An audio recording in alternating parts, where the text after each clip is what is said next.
All right, what's going on YouTube? In today's video, this is my first time doing a video like this with my voice in it and stuff like that. But I just like to talk about my tank and what my plans are for this tank and what I am going to be posting on this channel about my tank. So basically, right now what you're looking at is not kissing Garami, sorry.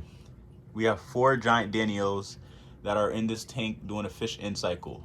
Don't worry, I watched all of Caveman Aquatics videos on fish in cycles, how to add your fish one day and stuff like that. So I kind of know what I'm doing. Plus, I had previous past experience. I was a beginner. Like 2 years ago, I was raising two Oscars and a kissing Garami. Sadly, those 2 Oscars, they passed away due to a parasite outbreak that I tried everything I could to fix, but I couldn't fix it. And before I could upgrade my tank or do anything like that, isolate them or something, they both died and the kissing Garami lived. And later to find out the kissing Garami was the reason why the tank was in bad condition. So I tried to fix it and stuff like that. I thought I fixed it. Then I added giant Daniels to that tank, and those Daniels were doing fine. Then they ended up dying, same way the Oscars died. So, but despite all the water changes and stuff I did, the fish kept on dying. So I had to take out my kissing Garami and put him in his own separate tank, where now I'm going to end up giving him away to a local fish store where they can, keep him in good shape, give him the life he deserves, find another owner and stuff like that, because he's not in the plans of what I'm really trying to do with this tank, and I don't want to kill him. I asked pet stores, what do you guys suggest I do with him? They say kill him. I can't do that. I had this dude for 2 years. Can't just kill him. I still like the fish. I'm gonna give him away to another fish store that they rescue fish, and they'll give it to an owner that wants a fish like that. But despite all of that nonsense I was saying, right now you are looking at 4 giant Danios doing a fish in cycle, 60-gallon breeder, 4 feet wide, 4 feet long, 18 inches wide, and I think 16 or 18 inches high or some shit. I don't know. You guys correct me on that in the comments. So basically, before this whole tank setup that you guys are looking at, I did a whole tank reset. Like I said, my tank had a very bad parasite outbreak. Water conditions were not good. No matter how many water changes I did, how much stuff I added to the tank, clean the filter, doing this is that, no matter how much I did it, the tank was always, very bad. So we put the kissing Garami, like I said, in a separate tank, and we drained the whole entire tank, completely gone. We threw out all the old sand, all the old decoration, all of that.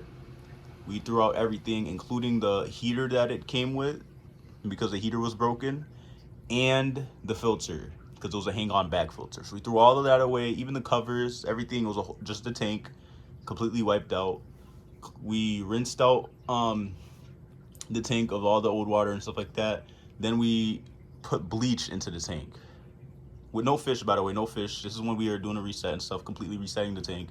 We cleaned it with bleach, did all of that. I did my research. Yes, you can clean your tank with bleach. And then I rinsed all the bleach after letting it sit for like maybe 10 minutes. And then I let it dry, air dry. Then I rinsed it again, let it dry for like, when I'm saying I'm letting it dry, I let it dry for a while, like months. I let it dry for a month, then I rinsed it. You can call me crazy or some shit, but I was very paranoid on spending too much money that I already have on fish that's gonna die. So I wanted to make sure this tank was good, and I didn't want to spend money on a new tank because tanks are very expensive. So I just let it dry for a long time, rinsed it, let it dry again. I left it outside in the cold in the winter. I heard that I'm doing crazy shit. People are saying I'm doing the most, but I don't really give a shit. Then I rinsed it again. Then I let it dry for maybe a week, and then I filled it up with water. Dosed Prime, let it sit for 24 hours so Prime couldn't kill any other like shit that's in the tank, including leftover bleach or some shit. Then I drained it, and then that's when I filled it up with the water that's in this tank right now. I filled it up with this water. I bought a new cover, tank cover, because I have a cat.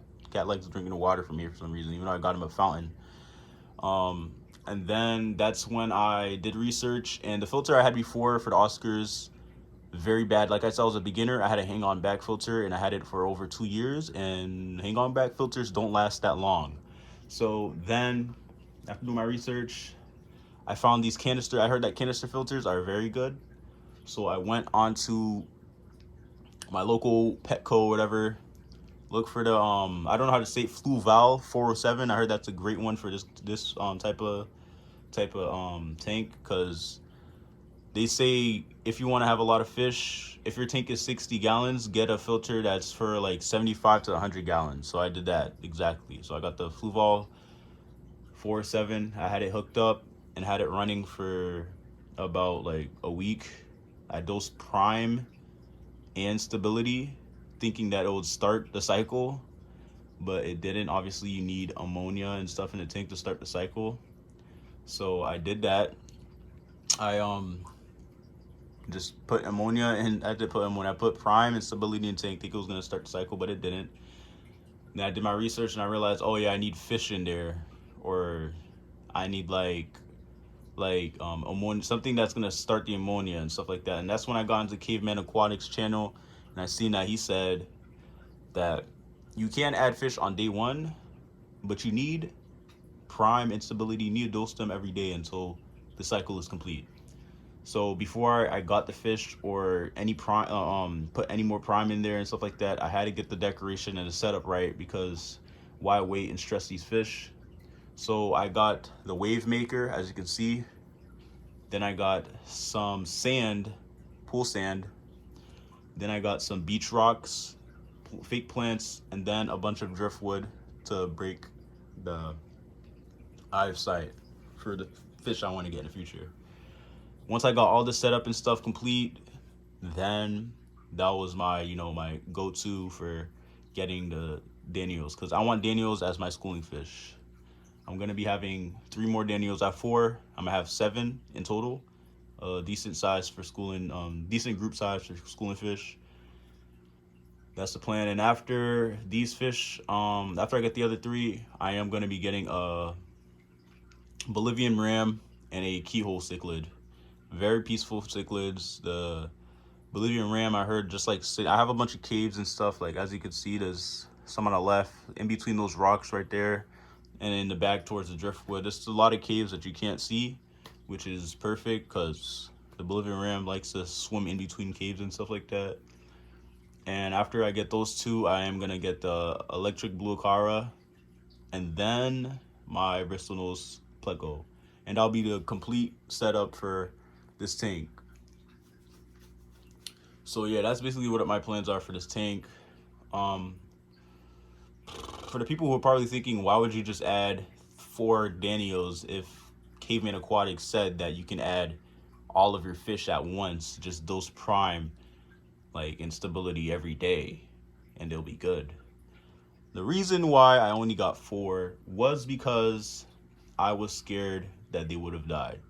The amount of times I tried to add fish to the previous tank setup that I had that killed, like, my other fish, the amount of times I added fish to those and they died, you build that, like, you get paranoid of like, what's gonna happen? What if this? What if that? So I was just overthinking. I said, I'm gonna buy 4, watch them throughout the night, see what they do. They do good, then I'll be satisfied and I'll get the other ones.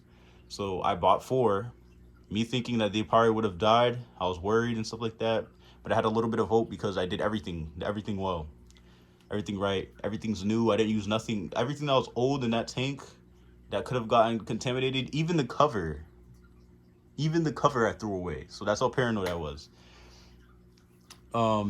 Everything that was old, that was contaminated, I threw out. Everything here is new for these fish. No other fish have been in this tank since it's been like new, except for these guys. So yeah, that's why I got 4, because I didn't want to spend like $20 to $30 on some Daniels and they die the next morning. But now that I see that these guys are thriving, I'm gonna get the other 3, add them to the tank, and then after they settle in for like another week, maybe a week or 2, week and a half, then I'll go ahead and get the Bolivian ram and the the keyhole cichlid. Right now it's been like 2 weeks, maybe almost 3 weeks since I had these Daniels in this tank, I'm still reading ammonia at 0.25. I might be wrong. I'm going to the pet store again today because I want them to test the water for me because I don't have a water tester. All I have is the strips and I have the ammonia. The only thing I have for the liquid test is ammonia. I can see the ammonia with the liquid test, but I can't see nitrite or nitrate with the liquid test. I only have strips for those. So I'm gonna be going to the pet store because they say that the strips, they're good and all, but they will only read nitrite and nitrate when they're at their highest and not at their lowest. Even if it's like a little tiny bit, you won't see it unless you use the liquid test. So I'm gonna go over there.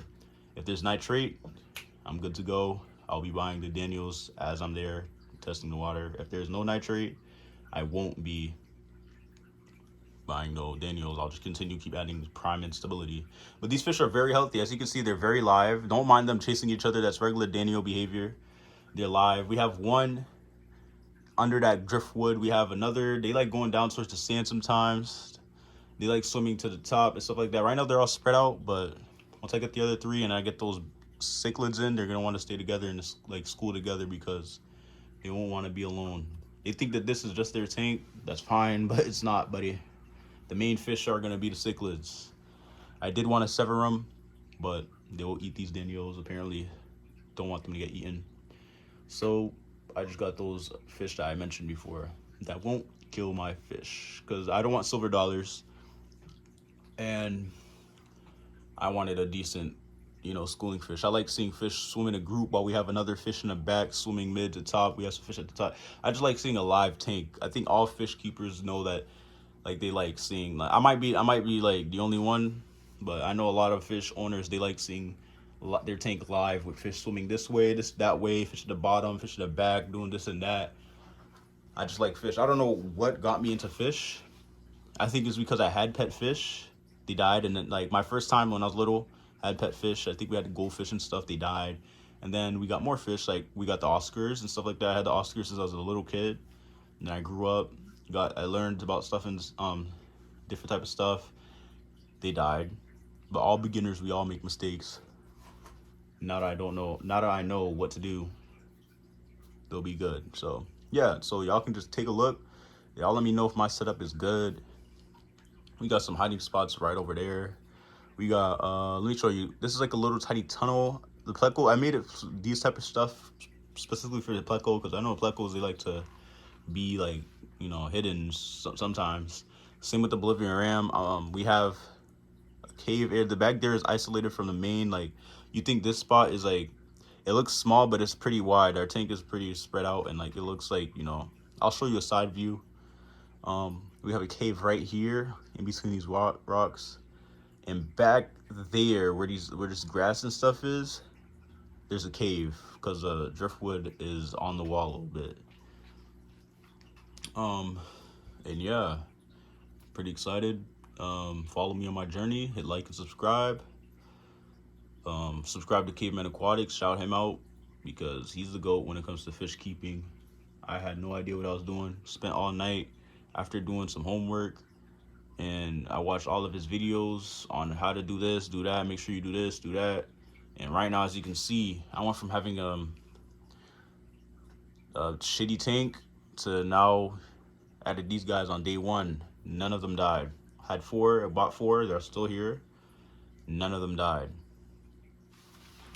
If I get up right next to my tank, they'll start to get live because they think I'm gonna feed them or something. This guy will come out of hiding too, as you can see. They like to come to this corner because, that's where like usually the food goes because the wave maker is pushing over here. Food stays over there. But I'm starting to think if I should move my wave maker to that side because I don't want the fish residue, like the poop of the fish, to keep blowing that way when it should be blowing this way towards the suction of the filter.